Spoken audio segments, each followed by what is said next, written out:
और दूसरे विषय में भी वहां भी हजारों लोग हैं, उनके हाथ में भी पत्थर है। वहां भी सदूकी फरीसी हैं और शास्त्री हैं जो ज्ञान को बताने वाले हैं। और वहां प्रभु यीशु मौजूद हैं और प्रभु यीशु को मारने के लिए, घात करने के लिए सदूकी फरीसी एक योजना बनाते रहते थे कि कुछ मौका मिले। लेकिन क्या हुआ?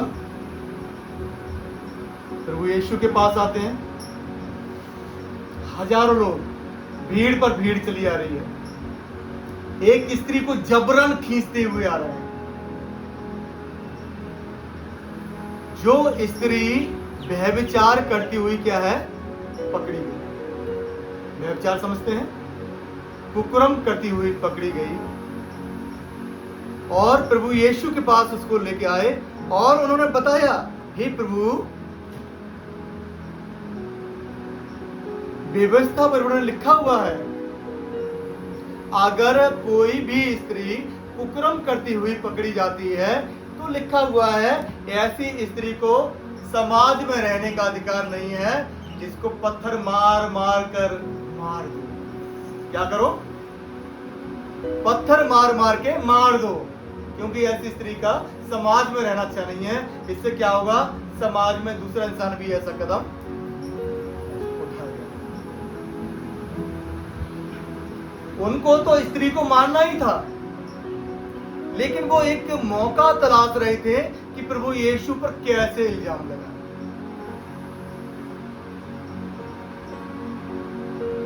प्रभु यीशु ने कुछ भी जवाब ना दिया और उसके बाद प्रभु यीशु जमीन पर बैठ गए और जमीन पर बैठने के बाद, मैं ये गवाही दे रहा हूं आपको, प्रभु यीशु, है ना, इस पुरुष पद के साथ साथ ये क्या है? गवाही प्रभु यीशु की किस तरह से क्या हुआ। आपको समझना होगा परमेश्वर हमारा कैसा है और मनुष्य कैसे है। प्रभु यीशु जमीन पर बैठ गए और जमीन पर बैठ करके उंगली से लिखने लगे। अब जब जमीन पर उंगली से लिखने लगे तो वो सभी लोगों की दृष्टि प्रभु यीशु के पास थी और वो स्त्री बीच में खड़ी हुई थी और चारों तरफ यानी घेरा बना करके प्रभु यीशु घेरे हुए थे। सभी के हाथ में पत्थर थे। तो प्रभु यीशु जब लिखने लगे जमीन पर और प्रभु यीशु ने दो शब्द कहे कि जिसने पाप ना किया हो पहला पत्थर वही मारे। हालेलुया। जिसने पाप ना किया हो पहला पत्थर वही मारे। बात छोटी सी है, लाठी अगर छोटी हो तब भी परमेश्वर के नाम से इतनी बड़ी सामर्थ रखती है कि समुद्र के दो भाग कर सकती है। हालेलुया।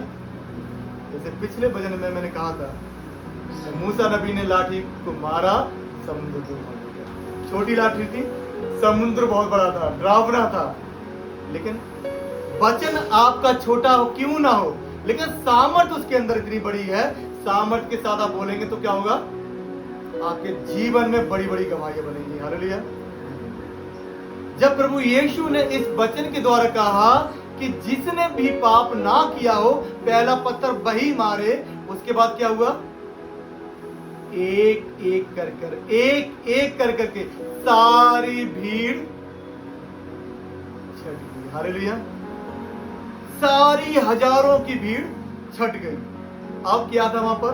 हजारों लोग नहीं थे, हजारों पत्थर पड़े हुए थे। हालेलुया। देखिए परमेश्वर की दया। परमेश्वर की दया कैसी है कि हजारों पत्थर है। अब पत्थर मारने वाले मनुष्य नहीं है। उसके बाद प्रभु यीशु ने एक प्यार भरी दृष्टि से उस स्त्री की ओर देखा और कहा कि तुझे किसी ने नहीं मारा, तुझे दंड की आज्ञा किसी ने नहीं दी। वो जो है भावुक थी, वो समझ नहीं पा रही थी मैं क्या करूं। वो भयभीत थी एकदम। वो कह रही थी कि आज तो मैं मर ही जाऊंगी, मुझे बचाने वाला कोई ना होगा। लेकिन वो बार बार गिड़गिड़ा रही थी, हे पिता तू अगर मुझ पर दया कर दे, पिता तू मुझ पर एक बार में दया कर दे मुझ पर, मैं कभी भी जीवन में व्यभिचार या कोई भी पाप मैं नहीं करूंगी।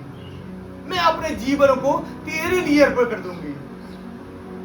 वो मौन जरूर थी, लेकिन मन ही मन में क्या है, परमेश्वर से प्रार्थना कर दी थी कि पिता एक बार मुझे जीवन नया दे दे, मुझे छोड़ दे पिता। मैं आज के बाद व्यभिचार तो छोड़ो, मैं हर एक पाप से तौबा कर लूंगी। परमेश्वर हमारे हृदय को जांचता है। हालेलुया। परमेश्वर हमारे हृदय को जांचता है। परमेश्वर ने उस बहन के हृदय को जांचा कि इस बहन के हृदय में क्या है, ये पछताव कर रही है कि आज के बाद ये पाप नहीं करेगी। उसके बाद प्रभु यीशु ने कहा सब कहां गए? वो कहने लगी प्रभु सब चले गए।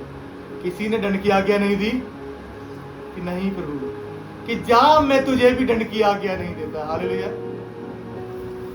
आज के बाद पाप मत करना, क्योंकि वो स्त्री ये कह रही थी कि प्रभु आज के बाद मैं पाप नहीं करूंगी। और परमेश्वर ने उसके हृदय को देखा और जांचा, और जांचने के बाद प्रभु यीशु ने वही बात पकड़ी जो उसने कही और कहा आज के बाद पाप मत।